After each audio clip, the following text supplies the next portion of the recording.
Click the link in the description below to receive our free Building Mental Muscle newsletter, and for a limited time get these 10 classic best-selling Law of Attraction books for free. We hope you enjoy this presentation. If so, please click the like button and click the subscribe button below to receive notification when we release new recordings. Richard Hargraves presents Your Faith is Your Fortune by Neville Goddard. First published 1941. This audio edition recorded 2023. Digitally narrated using the voice of Jeff Masters for buildingmentalmuscle.com. Copyright 2023 Iron Power Publishing. All rights reserved. Your Faith is Your Fortune by Neville Goddard. Chapter 17. Prayer. When thou prayest, enter into thy closet, and when thou hast shut thy door, pray to thy Father which is in secret, and thy Father which seeth in secret shall reward thee openly. Matthew, chapter 6, verse 6. What things soever ye desire, when ye pray, believe that ye receive them, and ye shall have them. Mark, chapter 11, verse 24. Prayer is the most wonderful experience man can have. Unlike the daily murmurings of the vast majority of mankind in all lands who by their vain repetitions hope to gain the ear of God, prayer is the ecstasy of a spiritual wedding taking place in the deep, silent stillness of consciousness. In its true sense, prayer is God's marriage ceremony. Just as a maid on her wedding day relinquishes the name of her family to assume the name of her husband, in like manner, one who prays must relinquish his present name or nature and assume the nature of that for which he prays.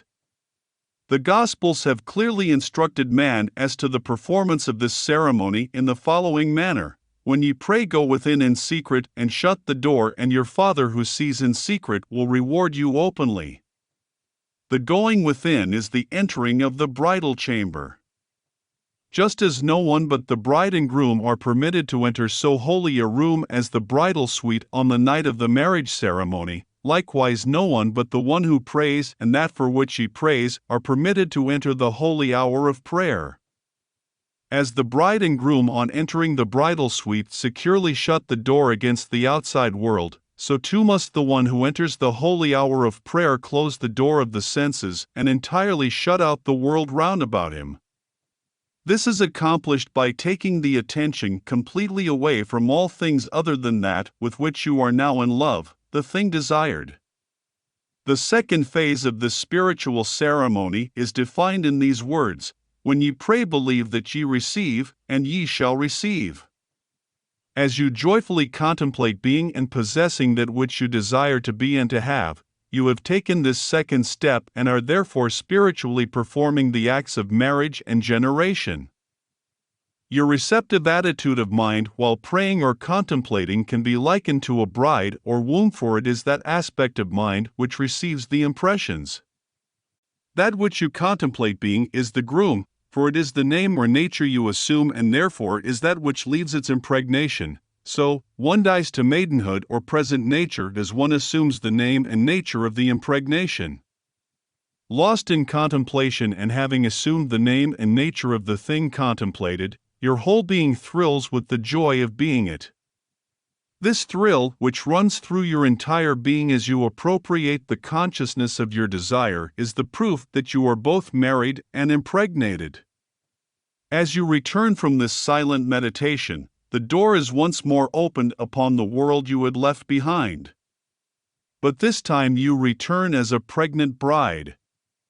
You enter the world a changed being, and, although no one but you knows of this wonderful romance, the world will in a very short while see the signs of your pregnancy, for you will begin to express that which you in your hour of silence felt yourself to be.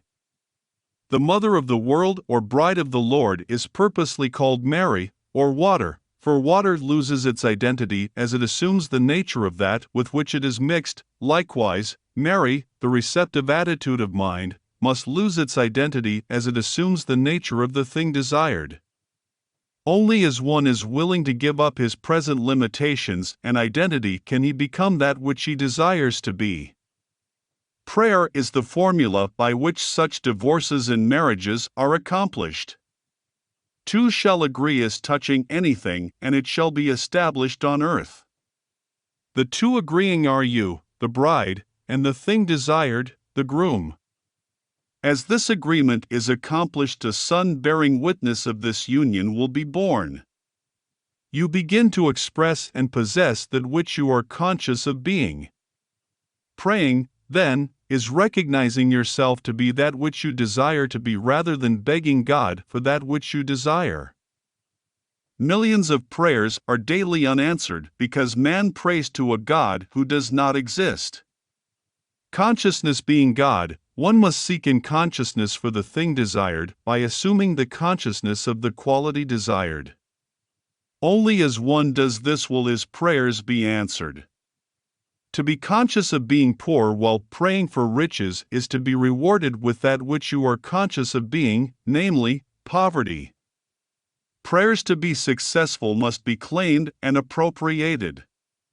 Assume the positive consciousness of the thing desired. With your desire defined, quietly go within and shut the door behind you.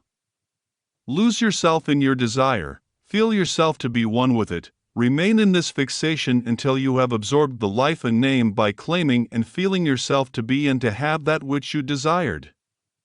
When you emerge from the hour of prayer, you must do so conscious of being and possessing that which you heretofore desired. End of chapter. If you enjoyed listening to this recording, please click the like button and click the subscribe button below to receive notification when we release new recordings. Click the link in the description below to receive our free Building Mental Muscle newsletter, and for a limited time get these 10 classic best-selling Law of Attraction books for free.